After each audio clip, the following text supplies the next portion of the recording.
All right. Ready?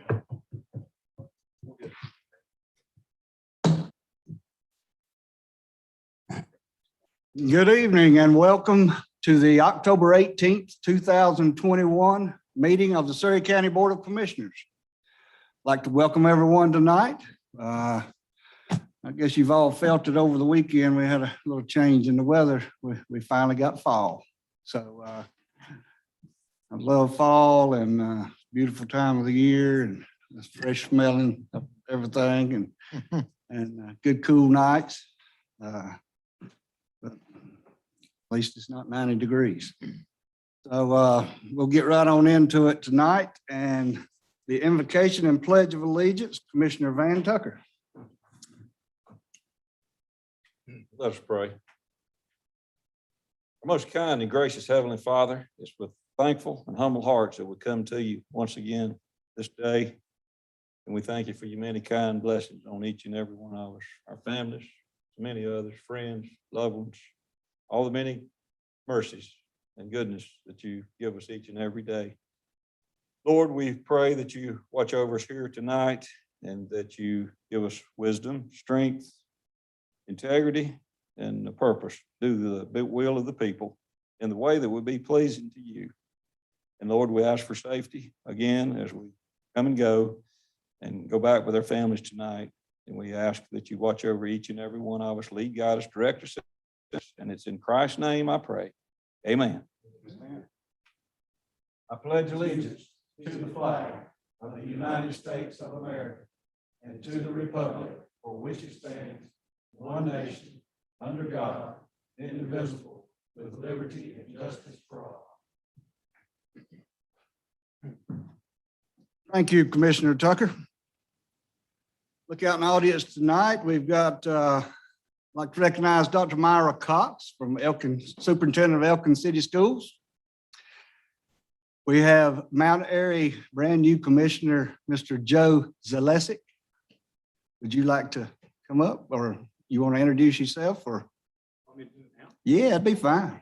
Yeah, sure. Right off the bat. Top of the agenda. Yes. My name's Joe Zalesic, 1541 West Devon Drive, Mount Airy, South Ward, 336-934-2791. I know you have to have the phone number. I just came by tonight to introduce myself. I've met some of the commissioners at events and things around town. And just want to say, as the newly minted Mount Airy at-large commissioner, I've already seen the cooperation between local government, county government, and Surry County, and it's fantastic. I've been on the planning board in Mount Airy for over a year. We've done a lot with updating our codes. And I just want to say, I came from the north, been here 2 years, was not born in Surry County, but got married here. So hopefully that makes me more of a local. And I just want to say again that it's an honor to serve. I was appointed. There were 5 candidates and I was very surprised to be appointed, but I'm committed to it and always committed to working with the county government. Again, thank you all very much. Appreciate it. Thank you, Commissioner.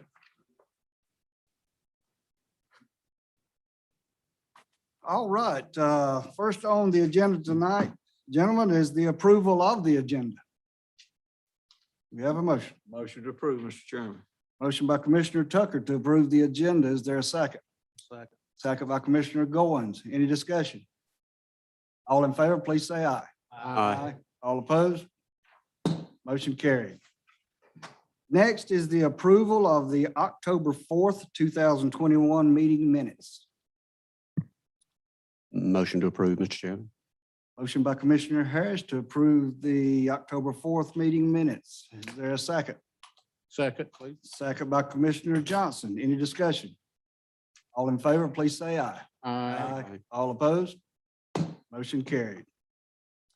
All right, next is the consent agenda. Tonight we have 3 bullet points and I'll ask County Manager Chris Knopf to explain. Thank you, Mr. Chairman. First item is a monthly item the board has to approve. Those are the tax department end of month summaries, charges, and reports. Second item is a position reclassification. And finally, there's a workers' compensation settlement activity report. That's all. All right, thank you, sir. All right, moving right along. Next is special recognitions, and we'd like. Hold on. Mr. Chairman, I'd like to make a motion that we approve. the Oh, okay, consent sorry. Sorry, jumped right ahead. Motion by Commissioner Goins to approve the consent agenda. Is there a second? Second by Commissioner Tucker. Any discussion? Yes, Mr. Chairman, I'd like to compliment our tax administrator, Penny, for, we've already collected 2/3 of our property taxes in the first 3 months of the year. So I think that's wonderful. Yes, sir. That we already got 2/3 of our budget money in. Thank you, Penny. Thank you. Fine job. You and your group. All right. All in favor, please say aye. All opposed? Motion carried. Now, special recognition, the Elkin Middle School National Blue Ribbon School Award. If Ms. Burton and Dr. Cox would come up. Your area, I'll let you read. How's that? No, I can read that. I'll hold it out for you.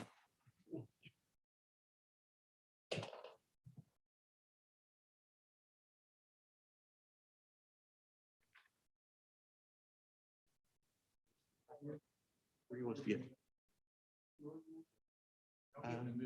Yeah, right here, right here.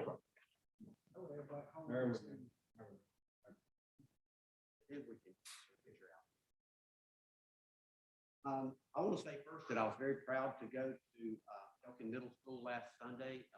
Great ceremony, very well done. School's done an outstanding job, and this is a very big recognition. Blue Ribbon School, that's a big deal statewide. And Amanda Burton has done an outstanding job up in our office. And I was delighted to be there, and it was a great event. Very happy. This is a certificate of recognition from the county of Surry to Elkin Middle School. Elkin Middle School is hereby presented this certificate of recognition for the acknowledgement from the U.S. Department of Education for being an exemplary high-performance school, earning the title 2021 National Blue Ribbon School. Elkin Middle School leaders, teachers are committed to creating vibrant and welcoming school cultures, as well as finding ways to engage, care for, protect, and teach students during unprecedented circumstances. Presented this 18th day of October 2021 by the Surry County Board of Commissioners, Mark Marion, Chairman, Bill Boyd, Vice Chairman, Eddie Harris, Larry Johnson, and Dan Tucker. Congratulations.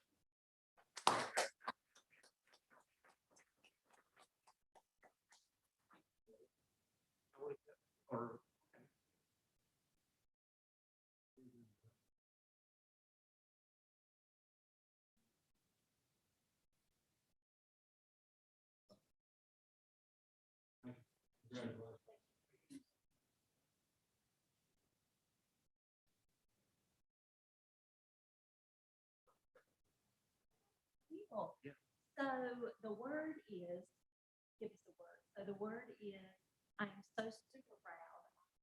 This is for staff and students. And students are the ones that perform for us. And it takes a really good, dedicated leader to guide a school through an era that we've just come through and are still really immersed in. And even through that, our staff. And I think it just proves in this national recognition that they went truly above and beyond to serve all students.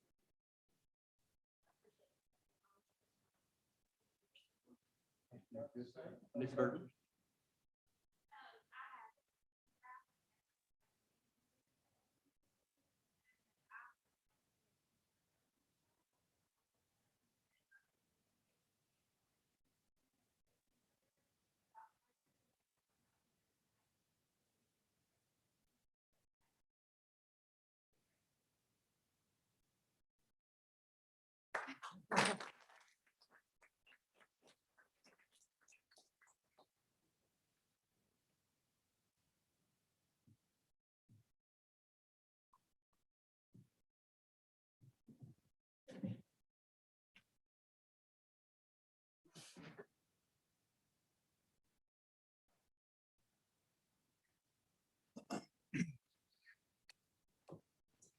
Outstanding.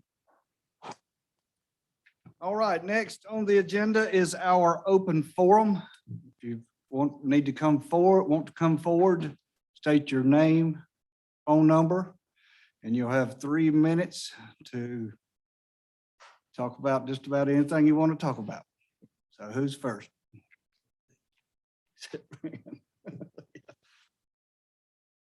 Anyone? We have a taker. Good evening, Commissioners. Good evening. My name's Bradley Poplin, phone number 336-902-5764. I'm the manager at Gordon Recyclers on Sparker Road, and it was brought to my attention that we had some complaints, and I absolutely sympathize with them. I just come to kind of formally defend ourselves a little bit. The business is 104 years old.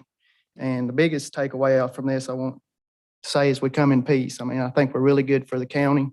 We put well over $2 million, as far as back into the county, as far as buying scrap or whatever. But just some things that were said, I wrote down here, our schedule, we work 8 to 4, so it's not like we're, up in the night making a lot of noise. And it was said that our stormwater permit was not, we didn't have one. At the time, we did not. We was in the process. Third party was getting it. We do have that.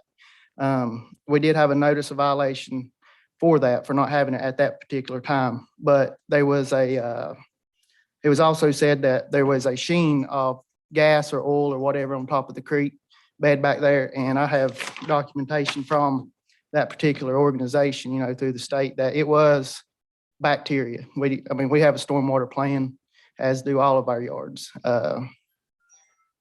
We have 6 yards altogether, and each one has a stormwater plan. We also said that there was a loud noises. We don't crush cars there. We don't disassemble them. All we do is unload and load. We don't take any parts off or sell them or anything like that. So there's not really much of a chance for fluids to come out on the ground. And if there is fluids that come out on the ground, we have spill kits available that we clean it up real quick. So then we are environmentally friendly. So it's zoned for a scrapyard as of right now, and it's zoned correctly. And I have been over it with the ordinance officer, and we've got a copy of the ordinance. We went over it fine tooth and comb with as far as everything. And I mean, we're just trying to defend ourselves, more or less. I understand the complaints. I sympathize with them. I have empathy for them. And we have been trying to do stuff, idle our equipment down at, times when we're not using it. And I want to be easy to get along with. It's what I mean. We just come in peace. And but if you buy a house next to McDonald's and when you're downwind of it, you're going to smell cheeseburgers. So I mean that from the bottom of my heart. I don't mean it, aggressively, but it is what it is. And I have all the permits and everything. If anybody would like a copy, I'd email it to them or show it to them or whatever. Thank you, Mr. Popper. Anyone else?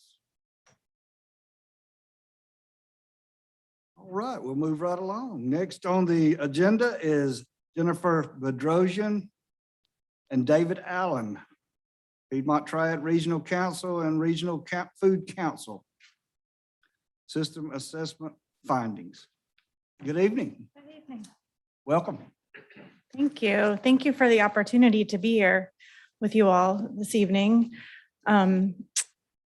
I'm going to set my timer because I know I want to be prompt here.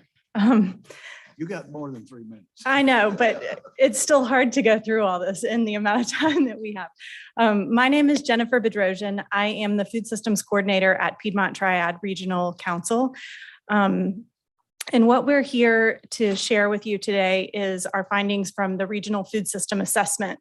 So we worked with our food councils, we work in the triad, 12 counties of the triad, to complete this food system assessment. And it consisted of community engagement and data collection over the 12 counties of the Piedmont triad.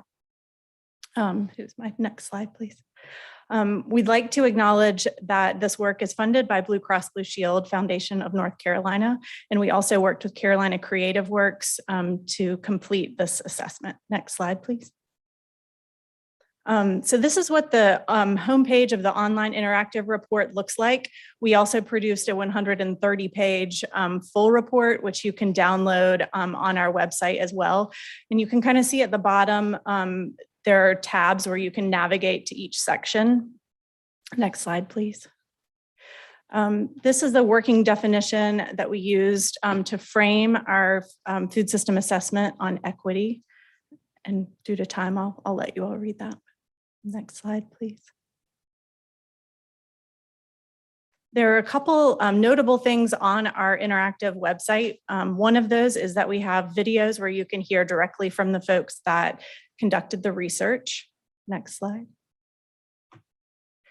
And there are also heat maps, which we'll get to this in a little bit more depth, but where we were able to work with Second Harvest Food Bank to gather some participant data, more granular level data by zip code.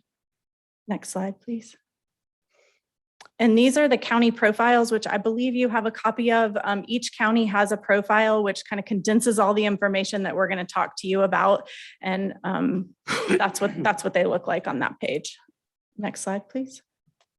So these are the 5 research buckets. Again, this is going to be quick. We're going to give you a really high level overview of some of our findings, but these are the 5 research buckets we're going to talk about with you this evening. Next slide, please.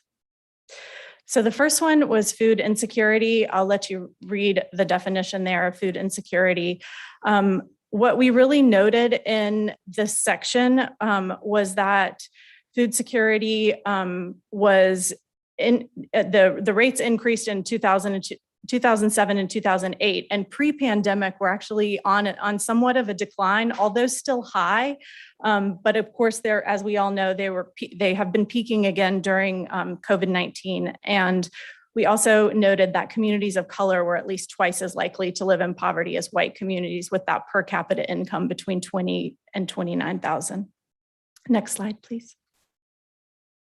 So locally here in Surry County, what this looks like, the table that you see down there on the right is from 2017. So the food insecurity rate was at 12%, and you can look across that table to compare that to poverty level, education, and income level. And what we're seeing is that it was trending to be 1.5 to 3 times higher than that in 2021. So in the food profile, the county profile that you have, like we're predicting 15% to anywhere 21% after the pandemic or during the pandemic. Next slide, please. So why is this data different and where did it come from? You can hit the next slide, please. Again, I mentioned at the beginning, we were able to partner with Second Harvest Food Bank and to collect more of this granular level data. So on this interactive report, you can look at the different zip code levels so that you can figure out who was accessing the food bank and kind of what that looked like. This was the first time that we've been able to collect this granular level data at the county level like this. So we're excited to continue that partnership so we can keep tracking this. Next slide, please. So really what we noted here, a couple of key takeaways was a need for, that there is a need that to have greater collaboration between organizations. But there are great efforts that are happening currently. We just want to keep supporting those efforts on the local level.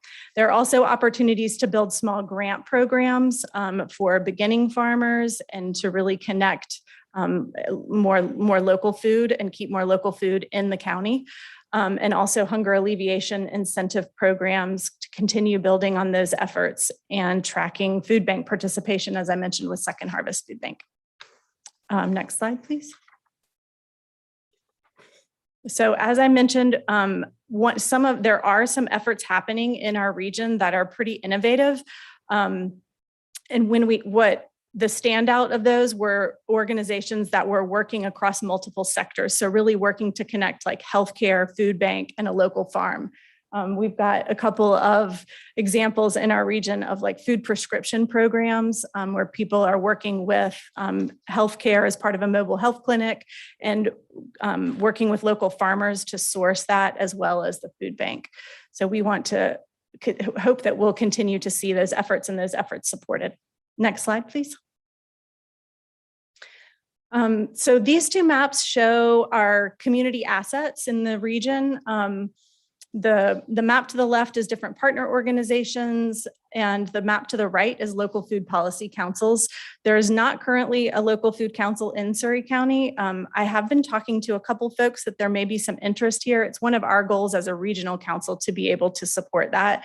But you can see some of the other counties that do have food councils, and Rockingham just started a local food council as well. Next slide, please. Again, the key takeaways here are to increase local partnerships and leverage resources so that we can work together with transportation planners and economic developers and continue to create local food councils, as I mentioned. And if you have any updates to that, my email is at the bottom. I'll show you that again at a later point as well. I think your next slide, please. All right, I think Let me introduce myself and give full disclosure.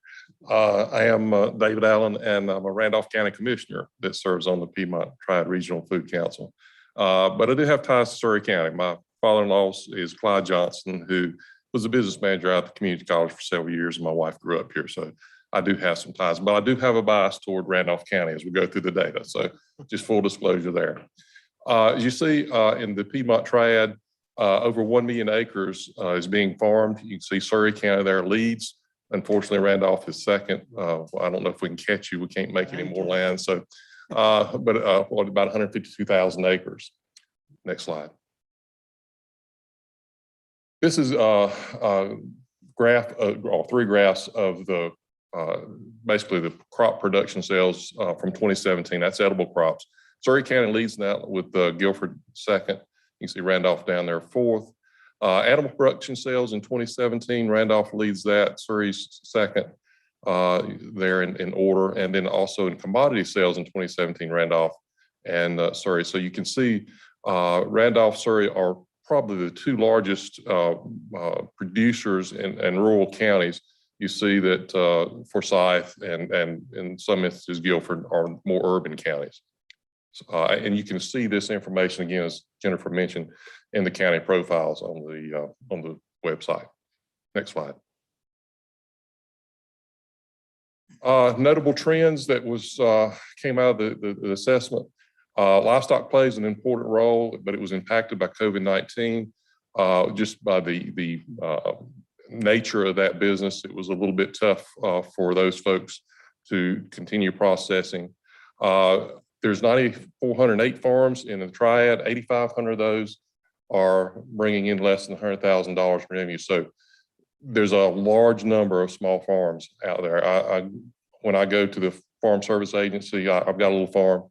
They always ask you for ARS purposes, I think do you make more than $1 million in revenue? And I don't have any problem with that at all. So there are a lot of small farms out there.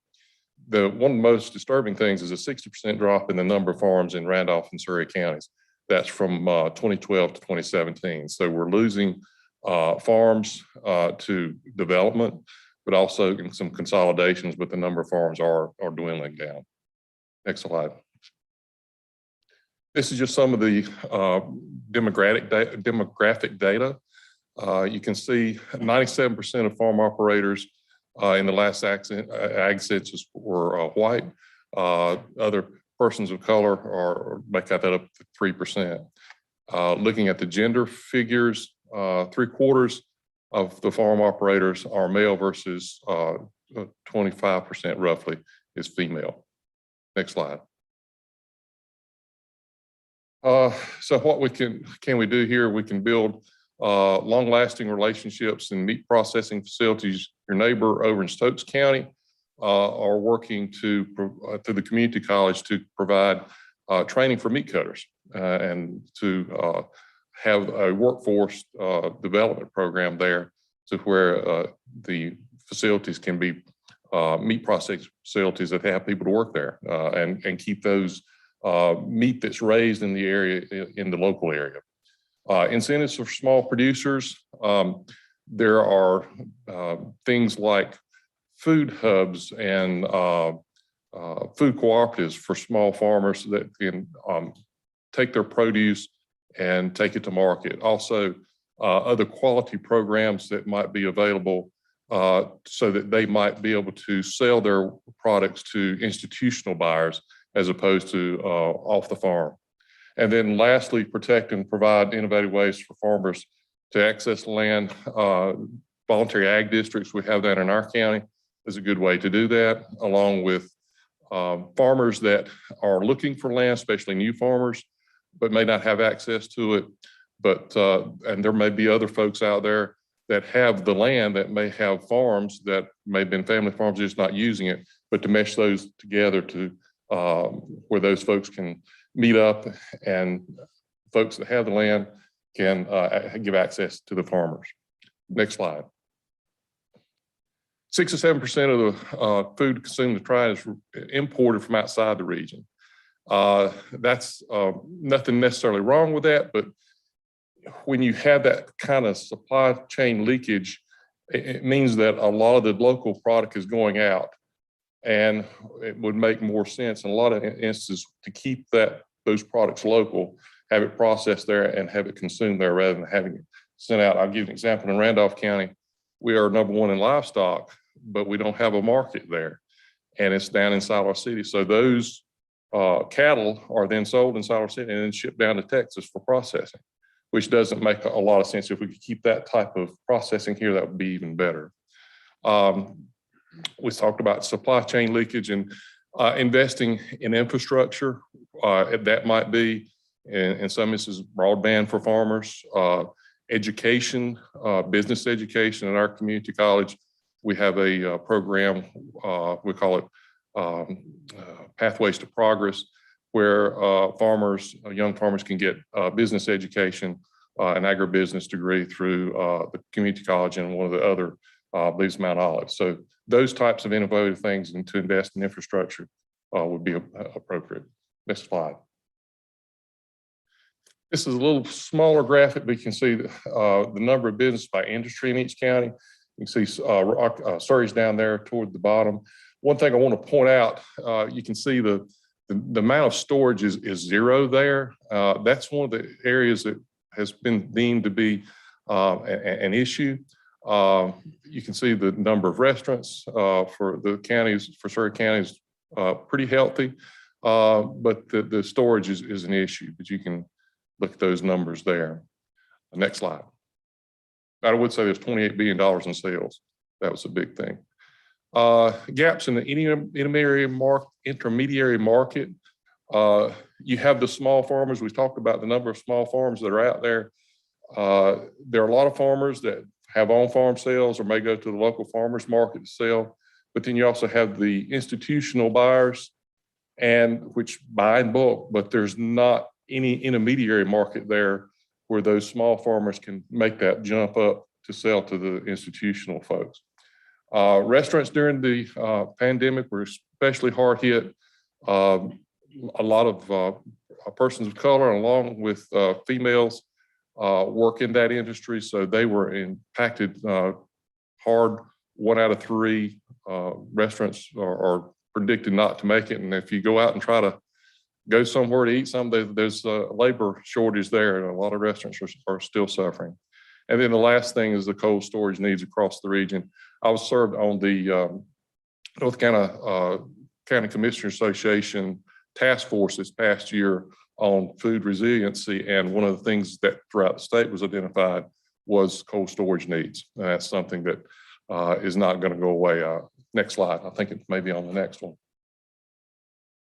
Oh, okay. Well, coordinating support, that's something that the county can do to coordinate food hubs, food co-ops to encourage that, encourage local food councils. Also institutional purchasing. There are programs out there like the NC 10%, where it's encouraged that institutions would buy in North Carolina up to 10% of their produce or food that's coming in. And then again, investing in infrastructure, whether that be in broadband or facilities like cold storage, farmers markets, and those kinds of things. Next slide. And I think that's it for Jennifer. Thank you, David.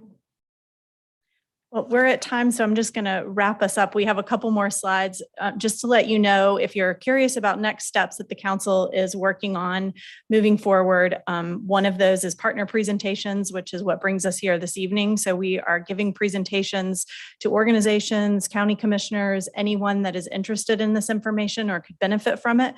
If you have any suggestions or know of others that would like to have a presentation like this, we'd be happy to do that. Please reach out. And then we also are going to be working next year on some council to community listening sessions to keep building on this work. And additionally, we worked on this last year, started a shared gifting circle with through some micro grants. So small projects, seed money for projects, and we will be distributing that to all of the counties. Next slide, please. These are the current members of our food council. Some of these people will be rolling off this year, and we'll be onboarding some new folks in January. And I do have a person that is interested in joining from Surry County. So we're excited about that. Next slide, please. Are you at liberty to? The person's name is Pearl Dowell, and she is so let's wrap it up there. That's the website there for if you want to look at the full report and my contact information. Pearl Dowell is the person. She is the founder of the Sapani Economic Development Organization, I believe. And I'm not sure if you're familiar with some of the work she's doing, but she's hoping to build working in Surry County as well as some of the neighboring Western counties on I forget what she's calling it, but basically like a kind of project where she's working with small farmers to give them education and access to resources. And she's applying for some USDA funding currently, and also through the Build Back Better. Yeah. So thank you so much. Does anyone have, I know we're kind of at time, but does anyone have any questions? I'm curious, what is the proper definition of food insecurity? And perhaps it was in there and I didn't see it. Yeah, so you can go, but the one that we used, if you go back to, some people define it slightly differently, but it's on slide 9, I think.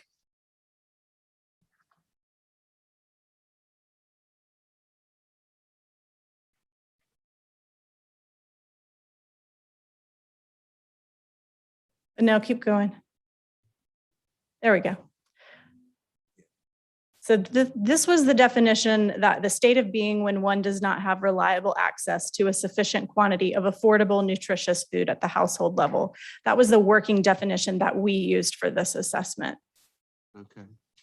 And that could be for a variety of reasons. I'm assuming unemployment, drugs, single parent homes, or whatever. It could be, yeah, just whatever, transportation, access, income. Even bad parenting. Potentially. Yeah, okay. And Commissioner Tucker and I happen to be big fans of gardening. He's a major big time gardener, and we love talking about gardening. Once upon a time, Commissioner Golding and I talked about trying to make land available to folks. We had a farm over here adjacent to the landfill. And back when we came on the board, it was after the 2008 financial panic. And we thought perhaps it may be a good idea to make small plots like Victory Gardens available to people who may not have land available to them. And I read a lot about urban gardening and how much one can grow in a city, in an urban area, in a small amount of space. It's tremendous. I'm a big reader of Mother Earth News. Very interesting. Thank you. Yeah, thank you. If you don't know about Growing High Point, which is a project of the Greater High Point Food Alliance in Guilford County, they're really a great example of using they're working with the city on some vacant lots to make those accessible to give beginning farmers access. It's a cool project. I was just Yeah. curious on the, I'm not sure what slide that was. I was looking at my paper mail out here, but just curious on it. Food grown in Surry that stays in the county that did not reach measurable levels. I mean, you know, obviously, when you said Surry down to bottom, we were down toward the bottom of the page. But we sure weren't bottom in the numbers. We were way up in the top. Yeah, it was alphabetically put on. Apologize. No. Well, Randolph's gonna be right there with you. I understand. I was just pointing out, we might have been on the bottom of the paper, but not on the bottom of the numbers. So, Mr. Fry had a hand in that. yeah. But my question, you know, we grow a tremendous amount of chickens, cows, pigs, grains, sorghums, fresh vegetables. You know, we've got fresh corn, we've got cauliflower, we've got every kind of collard you can imagine. We've got vineyards and we've got grapes, and we've got it all. So what does that mean? Food grown in Surry that stays in the county that did not reach measurable levels? What's that? What are you referring to? That's right. Yeah, well, obviously, we know you produce a lot here in Surry County. What it means is the data that was collected, and many counties were in the same situation. The way that the data was reported was not, many counties didn't meet that measurable level that stays in the county. So that it means that you're exporting a lot of it. And that could be to another county. It could be, you know, out of the triad, but most counties did not meet measurable levels, didn't stay in the county. We were about like everybody else. In that. Yeah, I think there was one county, and now I'm trying to remember which one it was. Was it Davidson? Yeah. Kind of like all the chicken houses goes to the chicken plant here in Dobson and then shipped everywhere so it don't stay in Surry. Right. It's grown here, but it don't stay. Well, same Right. greens, corn, A pigs. lot of us have small household gardens that we do. We grow our own food, so Right. Greenhouses, garden, yeah, that type of vegetable crops. that's not reported. All do was stay in the Exactly. county, but cattle, poultry, a lot of the field crops probably would not be included in county. Like say, Davidson County their 93% of their production went outside the county, which is, and they're not a huge producer per se, but that just kind of gives you an idea that there's a lot of the food that goes outside the region. And you know, one of the things that Steve Troxler, Commissioner of Agriculture, one of his programs that he wants to continue to enhance is doing the processing of the food in North Carolina rather than sending it out. An example down east is sweet potatoes. We grow them here, but then they go outside the state to be processed and then they come back. So if we can process it here, cut down the transportation costs. That's one of the things in the North Carolina Association of County Commissioners was a transportation issue. Is not only to and from the processor, but also the distribution once it gets back into the individual communities. And I hear you talking about, trying to keep things here. I think for us, probably the big thing would be supplying the workforce. Because, Wayne Farms has a hard time keeping working and keeping all their shifts up and going. And so that's a difficulty this day and time of having a workforce to do it. Especially when they're working with a set number of animals that you don't process them this day, you get behind a day or two, you can't wait because of the size and those kind of things when you're dealing with animals. And I saw your number on, small farms, and then you talk about, sales to institutional, I'm assuming you're talking about Food Line the major could be schools. Hospitals, like that. healthcare. Mhm. The small farmers at a disadvantage in that realm, because you take the big guys who are making the money, they have, I mean, I see that even in our grocery stores. I see who's supplying cabbage and what have you there, and some of the smaller folks probably are having difficulty. We tried that in. We did Pilot Mountain Pride. Trying to, Mhm. Flash frozen. yeah, trying to get We, things into our local market, and it just didn't say. this board really put a lot of effort behind that for many, many years, Yeah. and we just couldn't get it to fly. And that's probably, the people we probably need to help the most is the small guy who's out here producing, it may be less than $100,000 a year, but that's, trying to help those guys, get a foothold in the business. I'm not saying cut the big guy out, because they produce some quality produce, but, the small guy gets left behind. One thing we have seen, or at least over in my area, I live over close to Wilkes and Elkin, but is smaller processors, smaller beef processors and that sort of thing that are processing animals in small numbers for small farmers and that sort of thing that, Mhm. which is really good because, when it gets right down to it, if it's in your own community, there's a lot more security to knowing you could get an animal processed in your own community if you really had to. And who's processing? Exactly. And you know who's processing it. And I mean, I just read this week that I think it's over 90% of the beef processed in the United States of America is by 4 major companies. And that the cattle ranchers out west have finally succeeded in raising, I think it was $400 million to start their own processing plant, because there's such a monopoly of these 4 huge mega corporations that are really have played farmers for years and years and years on the price of beef. And it's just been really a monopoly. And of course, we know the Chinese communists have bought Smithfield, which was a very frightening thing to me when I read that 4, 5, 6 years ago. Smithfield Foods is now owned by the Chinese Communist government. So it really is a big deal, food in this country, and growing our own and doing our own and making sure that our people have what we need. It's a big deal. Yeah. Since I've been on the board, I know that we have pretty close to 2 handfuls of food banks, as you might say, in our county, people that help. And you mentioned how you go through Second Harvest here. Are we aware that the Second Harvest help practically everybody in these 12 counties with these food items somehow or another? Mhm. I mean, I know they got to go through the proper channels to do that. Of course, I know there's other avenues people contribute in local, but so Second Harvest is a big key for these 12 counties. Is that a correct statement? Yes. Okay, and there's anybody else besides Second Harvest? I don't There- know. And I'm I'm getting just- out on the lane a little bit here. Yeah. But Second Harvest is a part of Feeding America, the national, I guess, so to speak, food bank.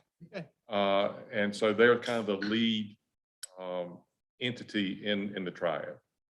So they distribute through their partners, through churches or other food pantries, through that. But I think we have a little less than 10 in the county, all around the town, the different townships Right. in the county.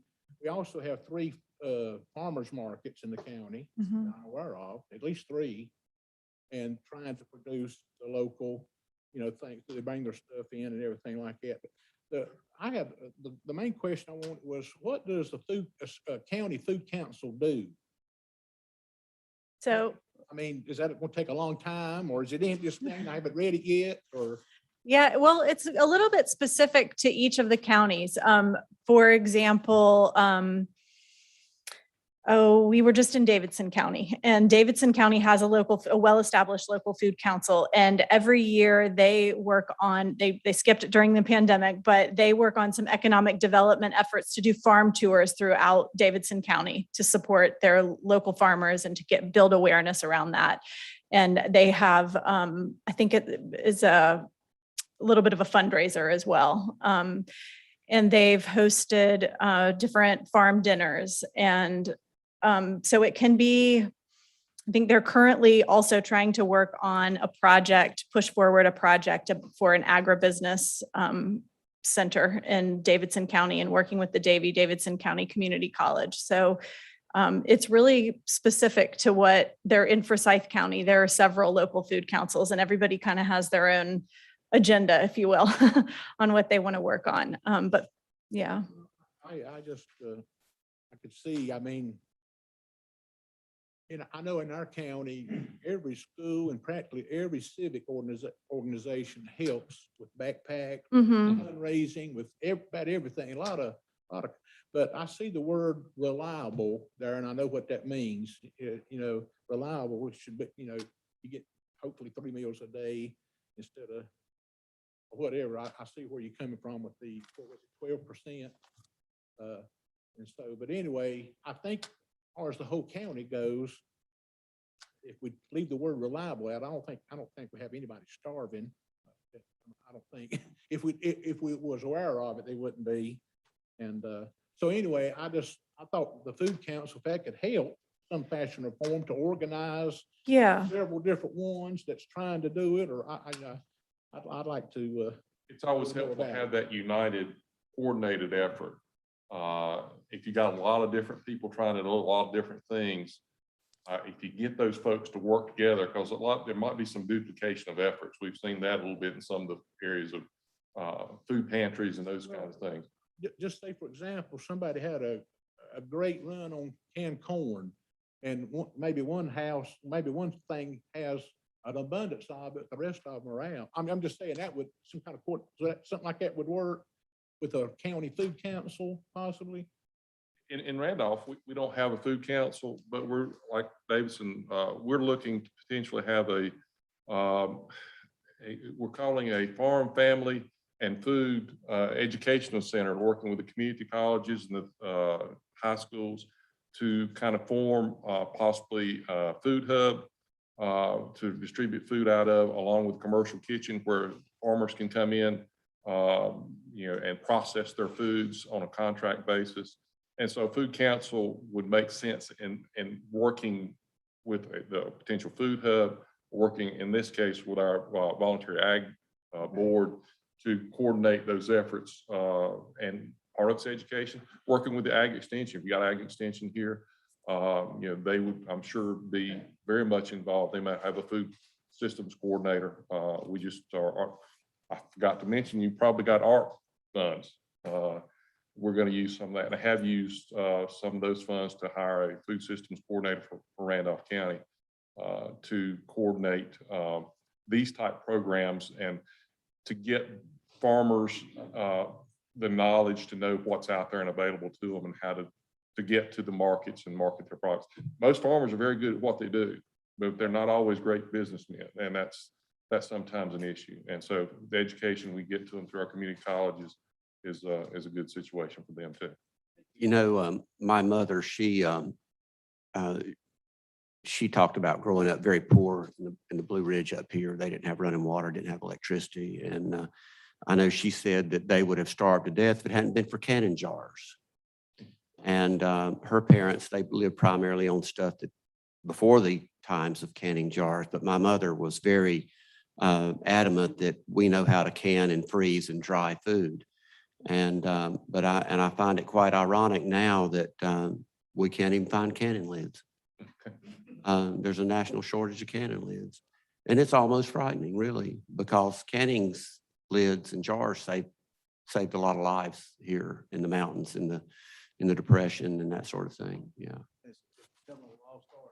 Oh yeah. I still do it. I'm going to teach my kids to do it too. They're already doing it. Yeah.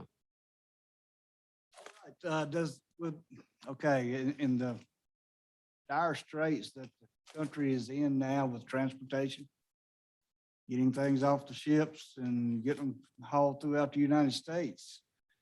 If there is a food shortage, will the Food Council be involved, or have you heard anything about what might take place, or what would happen, or how would it help to distribute the food and because it could get bad. If it's local, and we keep the, one of the things that we noted on that presidential council with Ronnie Smith and the Commissioners Association was some of the most productive farmland in North Carolina is where there's the most need and most food insecurity, which seems, inconceivable, but down east, there's a lot of farmland, but there's a lot of poverty and food insecurity there. So the key is, in my opinion, is if we can keep the food system on a local basis as much as we can, that benefits not only the food supply, but also the farmers that grow it, and provides jobs and, economic development for a county like Surry that's primarily rural. That's where the roots are. According to which crops they grow, down east, they grow cotton and Yeah. all that. It's hard to eat. It's hard to eat that, well, a little hard to eat tobacco, but that's kind of going away a And, little bit. It's just true. I mean, but hopefully it don't get that bad. So anyone else? Thank y'all for David, coming. thank y'all. Thank you so much for the opportunity. Thank you. Presentation. Thank you. Appreciate your service down to the county round. Yeah. Thank y'all for what y'all do. I'm a little nervous on this side of the podium. It's a little different on that side, so we Thank you. appreciate it. Thank you. Thank you. All right, interesting. Next on our agenda is Penny Harrison, Tax Administrator, 2021 debt set-off letters. Good evening, Penny. Good evening. Can you hear me? Speak up. Okay. This is an annual thing that I come every October and request permission to send debt set letters after they're delinquent in January. Actually, it'll be around January 19th of 2022. This is a letter that we will send out, giving the taxpayer 30 days to pay. And if they do not pay, then we will send it to the clearinghouse, which is to the state, and they will collect for us.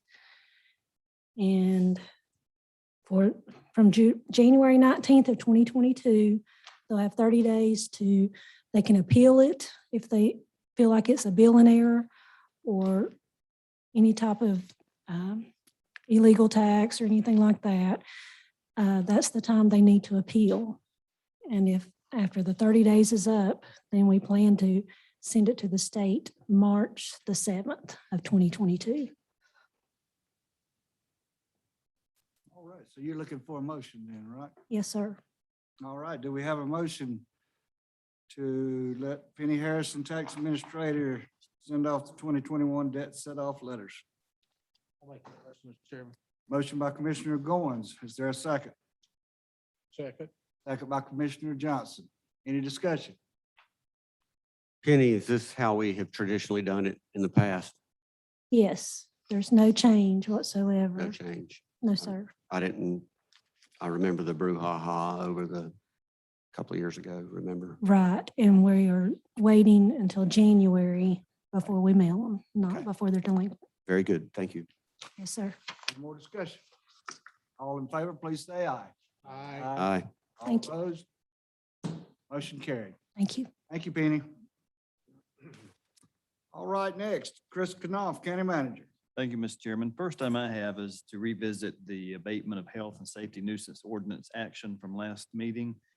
Because this, which is the new ordinance, was not passed on a unanimous vote, by statute, the board has to vote on it a second time. A simple majority second time can put the ordinance into effect. So I put that before you this evening.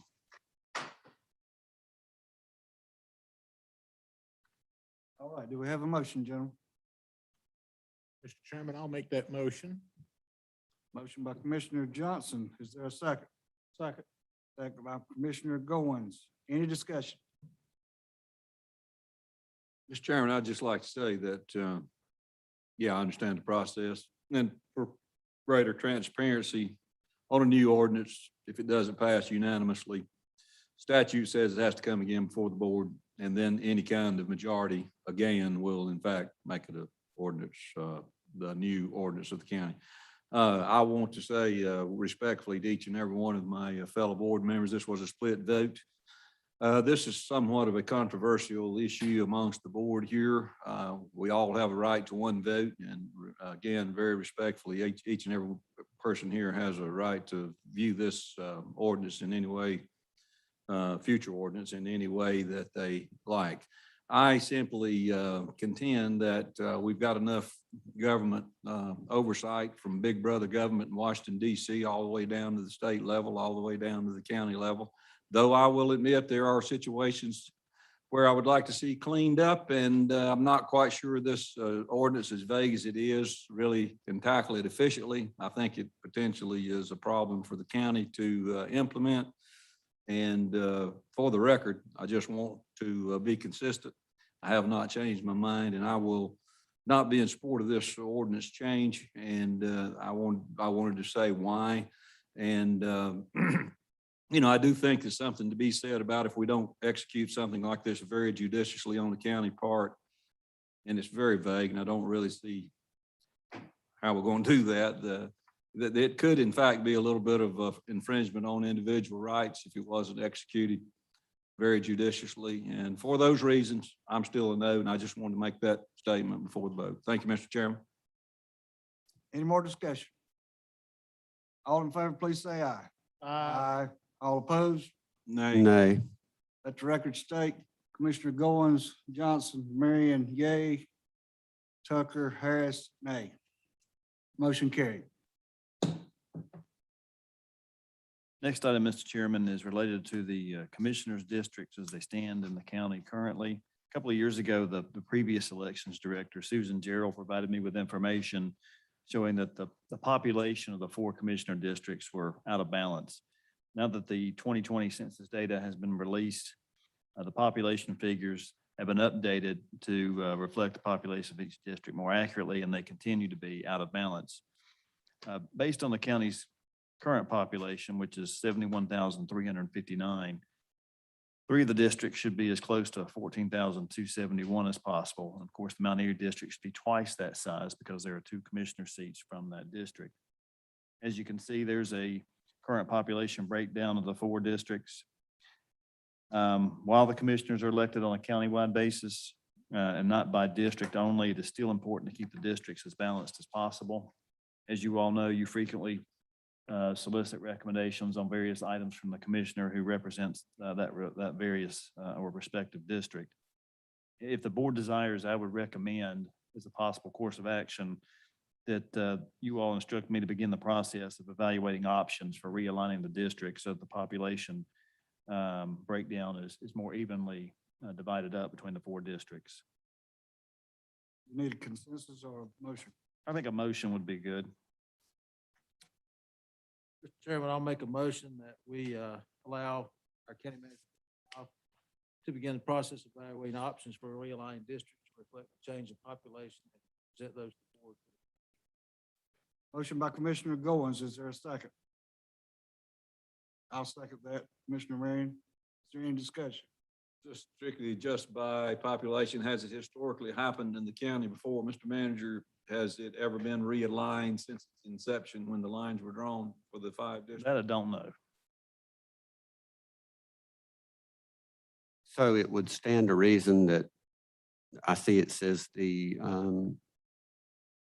3 districts should be 14,271. So mine and Commissioner Tucker's, interestingly enough, has the same amount of people. I didn't know if that was I think one of those is a typo.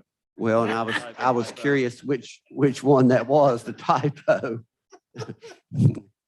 I believe the But, East District has a couple of hundred more, but they're both in that 13,000 range. Okay, all right. They had to cheat, Ed. So my district would perhaps get another precinct or a half a precinct or a, Precinct or 2 or. you could even split precincts. Wow, okay.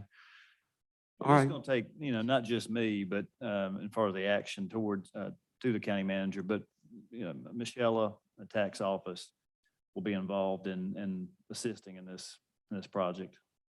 Okay, thank you. On that note, if I might, to the Board of Elections Director, Michelle Huff, have you looked at that and kind of rolled it around, and do you have any anticipation of if we did it per population and edged a few of the districts smaller, some larger, would there be significant change? Or like a number of precincts added or changed?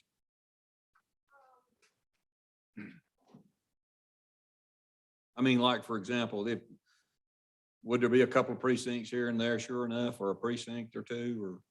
Yes, definitely the central district, of course, we would look at, and again, you can split precincts. We would like to keep them together, for us, but I think with the numbers, you can take whole precincts, with how the number is off. It's off substantial. So you think it's substantially off enough that the central district is so large that in fact it would lose whole precincts and another district might gain a whole precinct? Yes, sir. To try to achieve balance. I understand. Mhm. Tends toward east and That's completely up to county manager and you all, but you could do it a number of ways, but, and Todd, you might want to speak to that more, as far as which, upper or lower is probably what you're looking at. Because on the map, it looks pretty large, but then your population can be quite different. Yeah. And it's supposed to have 14 as well, 14. Well, as Chris said, yeah, to Roughly. get equal Yeah. with your Mount Airy having 2 representatives. Mhm. The two districts that are significantly out of balance would be the central and the Mount Airy district. East Yeah. and south aren't that far off. Mhm. Okay, Mhm. you take take from yours. Something you want to give away? I don't think we have an idea right now about Well, keep my people. The how we location. would do this. Just a matter, do you want us to move forward and Then we correcting, can look at scenarios. right? Mhm. I have a question for Michelle and Chris. Of course, the attorney's not here. Just say, for example, Larry Johnson lives I live right on close to one district, and if I traveled 2 minutes, I'd be in another one. Okay, Mhm. I'm at my residence. Mhm. That were to change, we'd have to appoint a new commissioner, wouldn't we? Say that again now. Give me that scenario again. For example, one of us 5 gentlemen now, Mm-hmm. this happens in, say, 6 months or something, but we're placed in a new, I could easily become a member of the East District. I could. Because you're close enough. Where he lives. As a voter. As a voter. Well, as a And a commissioner. representative, I represent Mannery District, Mhm. but if I live in the East District, I can't be a commissioner for the Mannery District. Right. So that was my question. Mm-hmm. Now, I mean, that's the way it works, that's all I'm saying. I mean, one of us has to go, Larry. No. I ain't saying. Do we get to vote on that up here? Yeah. I think that would be a big case to look at in the scenarios to try to avoid that. Bring it up. Right, right. I'll follow. I think that would definitely be If I a, ever want to get out, I can just move. you want to I suggest got a it? place I can go to tomorrow, I guess. They call it the doghouse. It's in the East District. I think, again, that's a scenario that would definitely be on the table and we would But try our it- hardest to here's the avoid fact, that. though, is what I'm saying. Yes, I mean, it could. happen. geographically, Theoretically. Yeah, okay, all yeah, right. but I think we'd try to avoid that. I think, like she said, the goal on our end is to come back with options that you can evaluate. Okay. And I kind of envision this probably being a retreat item when you see it next. Okay, all I right. think it's anything that's gonna I happen just, immediately. Because it will take time It will too. take time. Mhm. And it wouldn't be applicable to this year's filing season for the upcoming. Well, if you did want to do it in preparation for 2022, it would have to be completed before December 6th. Yeah, I don't think So, that's possible. Yeah, so you're looking at 2024. You want to crunch that timeline? I'll do it if you want me to. We can try to make it happen, but yeah, probably 2024 would be more doable. Thank you so much. Thank you. Yes, sir. Thank you. Any more discussion? All in favor, please say aye. Aye. All opposed? Motion carried. Next item is simply informational. Just want to make sure you had a copy of what the proposed land subdivision survey, which the board requested at the Westfield Recycling Center. That Westfield property was placed in surplus, and to accommodate the recycling center, the board requested that it be split out. That process is ongoing. Once the plat is recorded, deed will be drafted and recorded as well by the county attorney. So I just wanted to provide you with a copy of that. If you don't have any questions, I'll move on to my next item. Okay. All right, final item I have is follow-up from the last meeting. The board had a question to me to investigate about the additional fee or tax that exists on the rental cars in Surry County. These are the funds that are routed at some point to PART to assist in funding the regional transportation system. So what you have in your packet are actually a couple of items, and they're former resolutions by the Board of Commissioners here in Surry County. These are excerpts from Commissioner minutes, the first one from July the 6th, 2004. This is the resolution of the Surry County Board of Commissioners to become a member of the Piedmont Authority for Regional Transportation. Or PART, as it's called, PART was actually incorporated in 1998. So 6 years after that incorporation, Surry County in July of 2004 voted to become a member of PART. That's the first excerpt of the county commissioner minutes that you have. The second, or I guess third page, which is a meeting of November 7th, 2005, the board approved a resolution to levy a privilege tax for PART, and this was on retailers engaged in the business of leasing or renting you drive it vehicles or motorcycles. So basically rental car companies in Surry County. And that resolution was adopted on November 7th, 2005, which was a little, I guess, almost a year and a half after joining PART. Also included the statutory authority that exists and the basis for both of those resolutions as informational items for you as well. So I believe I've fulfilled what the board requested at the last meeting. And I'd be happy to answer any questions, or you want me to do some additional research, I'd be happy to do that. Mr. Chairman, I have a little more information to add. And y'all might want to make note, Nathan, there. I like to travel, and I like to rent a vehicle instead of wearing mine out. And the local company in Surry County that I use most often, the deal is with this resolution that our county commissioners, at the request of PART back in 2004, 2005, 5% tax is charged to anybody that rents a car. And that 5% money goes to PART entirely. These businesses do not get any, it's just part of their job that they get, they don't get any kickback or anything. They have to collect that money and keep it separate and everything, then send it in once a month. And the particular company that I use, this is just one company, and it's not a rental car company.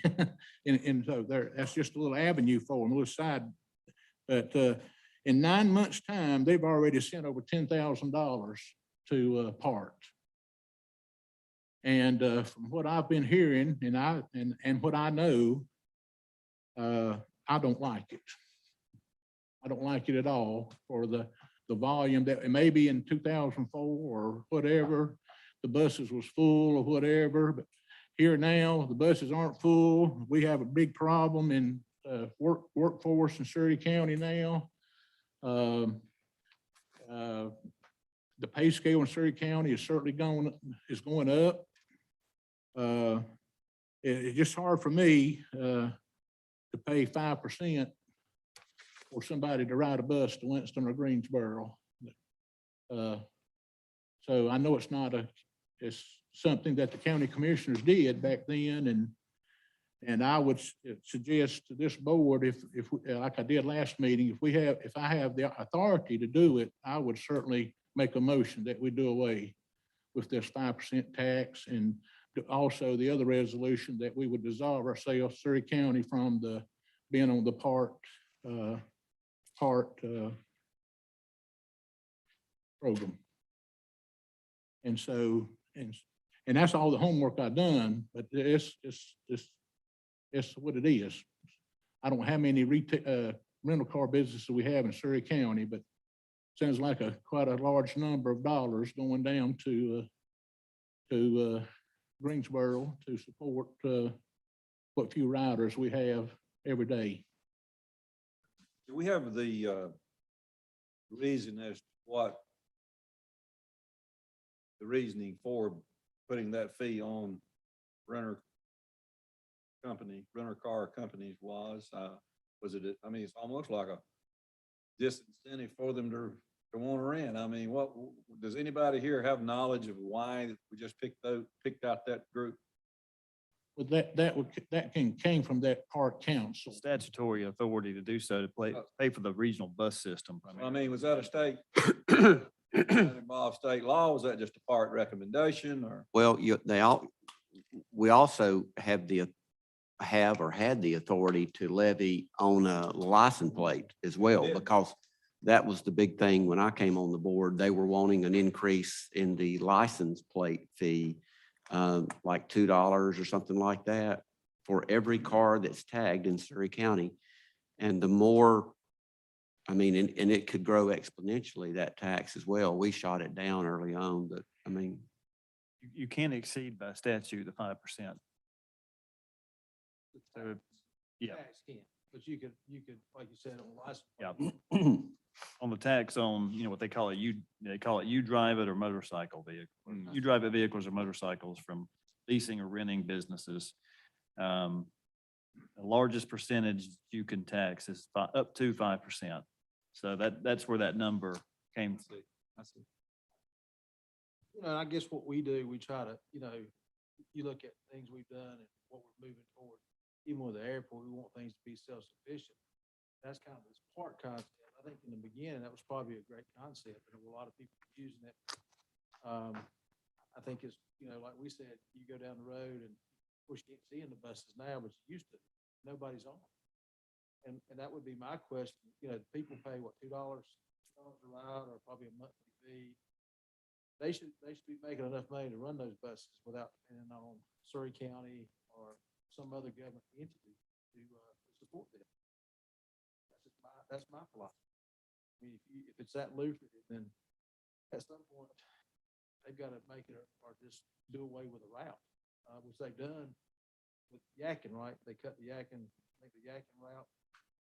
So at some point you got to look at. Cut some of ours down too.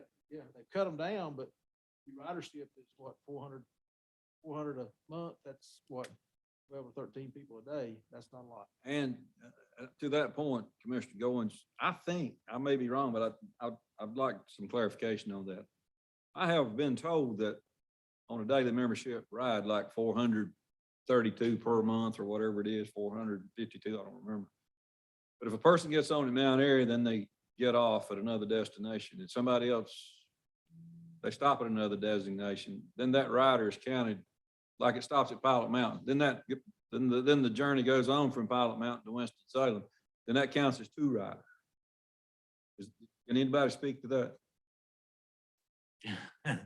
I don't have any information that I could draw on to say whether that's correct or not. I'm not stating that that is the way it is tabulated. I have been told by people that I think are credible that it may be that way, which would make that number even way lower. It would seem to be inflated even at the number it is.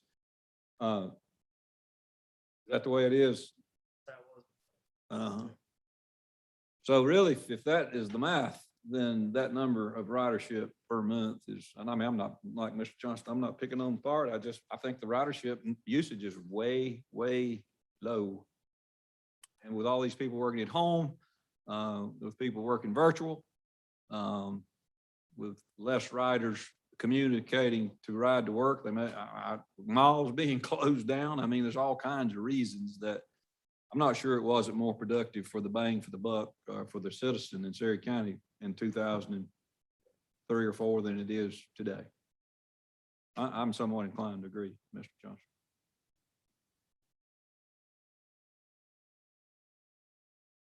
Mr. Chairman, I'd like to ask, do we have the authority? Has that been found out? I haven't told the county attorney if you Okay. want to investigate whether or not you can withdraw from part and do away with the 5% tax, we would need to sit down and have a discussion about Okay. what that process would look like. Mr. Chairman, I'd like for that to happen if we could allow our county manager and our county attorney to discuss that. Sounds good. I don't know if I'm in the majority or not, but I would like that to happen. Have a consensus. And, okay, and I know you have a lot on your plate, but I don't think you'll forget. Mm-mm. Okay. Mr. Chairman, that's all that I have, except for a request after County Commissioner General County Business for closed session for personnel. All right.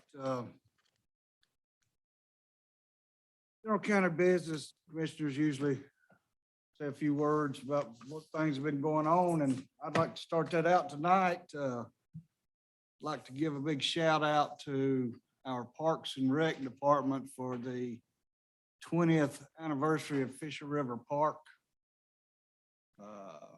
Saturday morning, we had a dedication and opening ceremony for the 20th anniversary, and we had Mr. Eddie Wilmer's family there and Aldine's family there, and dedicated one of the shelters. And as Eddie's saying was, together we can make a difference. So that's displayed in that shelter now, and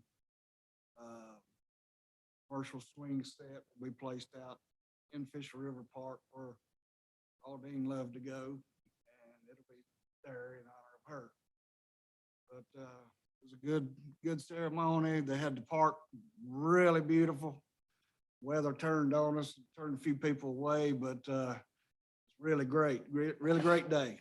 And along those lines, I left there and went to our Mount Airy Surry County Airport, and shout out to George Crater, Ned Hagee, and Brinkley Church. They put on the first car show of the Surry County, Mount Airy Surry County Airport. I believe we had 127 cars, something like that, showed up. So had good turnout, getting on the map, and they done a great job on that also. So, and then one more thing, Nathan put in our, what do you call it? Info items, yes. Good read if y'all hadn't, if any of you gentlemen hadn't read it, this, the Sandsdemic is coming. It's a good read. You might want to sit down and take a few minutes and read that. It's just kind of scary, so. But good information in there. So that's all I've got.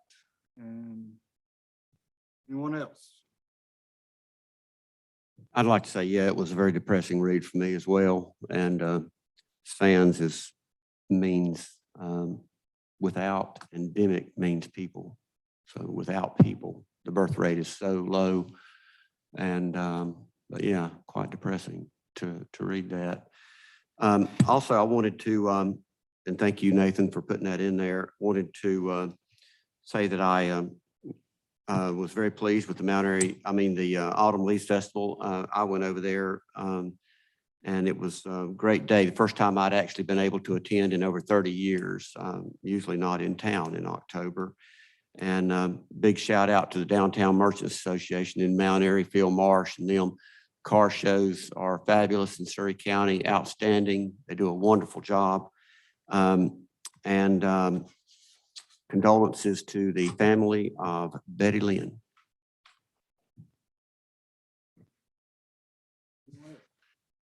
Mr. Chairman, I'd like to make a comment. I'd like to say kudos also to the Parks and Recreation staff and their committee for Special Olympics that they also handle.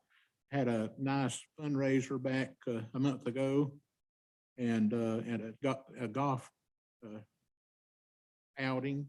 And they, as of today, I got notice that it was a record number as far as monies that was raised.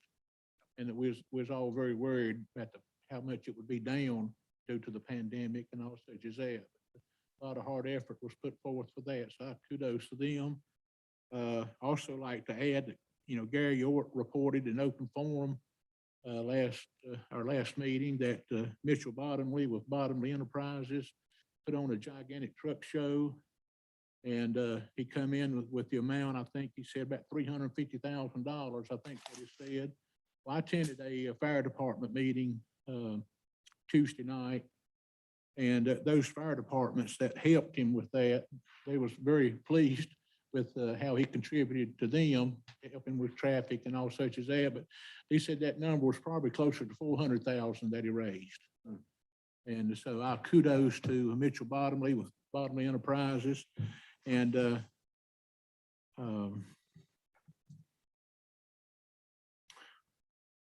guess that's all, being it slipped my mind. I thought there was one more thing. I might come back. I'll just say, in general, I still enjoy living in Surry County. We that come to these meetings regularly, we hear some incoming about things that may not be going so well. A lot of times you hear more about what people don't like than you do about what they like, really. But that's part of the process. Surry County is a great county to live in, just like those slide presentations tonight. We might have been alphabetically at the bottom of the list, but man, did we rank really high in the production and the numbers of productivity and the amount of supply that does go out of this county from a lot of hardworking farm families and people. And we've got a lot of good people in this county, a lot of wonderful organizations. I agreed with something that one of the other commissioners said tonight. There may be some hungry folks in the county, but none that we know how to go help tonight, because I think if we did, we'd be on our way as quick as we could to kind of solve those kind of issues. And so just in general, a lot of good things going on in Surry County. I'm happy to be proud to be a part of it as a citizen, and honored to help represent Surry County as a county commissioner. And kudos to all those things that you just talked about. We do have a lot of great things going on in Surry County. Thank you, Mr. Chairman. I do want to say about the Parks and Rec, and it was a good day over there, and appreciate the volunteers. I think sometimes we leave those folks out. Folks that serve on the Parks and Rec Advisory Committee. We appreciate all that they do. And that was what, Eddie Wilmer was a part of, and they helped drive some of those things. Very appreciative of our volunteers in this county, not just Parks and Rec, but all who serve on a volunteer basis. We appreciate that. And that's getting fewer and far between to find people to do those. But those people that do serve in the volunteer capacity, we appreciate them. Think of it, Larry. Yes, I did, if you don't mind. Go ahead. Not very long ago, I got to witness an update on the Spencer Mill project that Mount Airy is diligently working on. And I'd like for, I have already said something to the leaders there that made that presentation, that they would come over and make the same to us, or maybe delete it a little bit possibly, but let us have an update on that project. And that'll be up to our chairmans whenever y'all would like to schedule that, if you want one. I'd like to hear an update. I thought that's why you was here, Joe. I'll say one more thing too. Just one quick comment, and I forgot to say, we did hear some presentation tonight from the public forum, and as a rule, we generally do not rebut or answer public forum comments. We kind of give that time to the people. Our attorney, Ed Woltz, is not here tonight, unable to be here, I'm told, and but I just wanted to recommend to the manager and say in front of the board here that this Gordon recycling thing has been talked about from both ends of the room here, from the board, and it's been talked about in the audits, and we, like some of these other things that drive ordinance issues that we get passionate about. I simply want a recommendation from our county attorney as soon as possible about what the county's role has been in Gordon recycling, permitting, grandfathering, and exactly what they're doing. I heard some things said tonight that certainly needs to be ferreted out. We need to figure out what's going on, what kind of process is taking place there, and how it coordinates with our zoning and our grandfathering. And again, I just simply want to know a thorough report on what the history has shown. And I would like for this board to take some kind of action or make a determination. We're not going to take an action, but just as soon as possible. And if possible, Mr. Chairman, I hope we can maybe bring this to the forefront by the next meeting, at least as a recommendation from our county attorney. Anything else? Motion going to close. Motion to close, Mr. Chairman. Motion by Commissioner Goins going to close. Is there a second? Second. Second by Commissioner Harris. Any discussion? All in favor, please say aye. Aye. All opposed?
I don't know, we done? All right, do I have a motion closed? Motion. Motion Commissioner Harris to close and second. Second by Commissioner Goins. Any discussion? All in favor, please say aye. Aye. All opposed? Meeting closed. Nathan, when you can, you post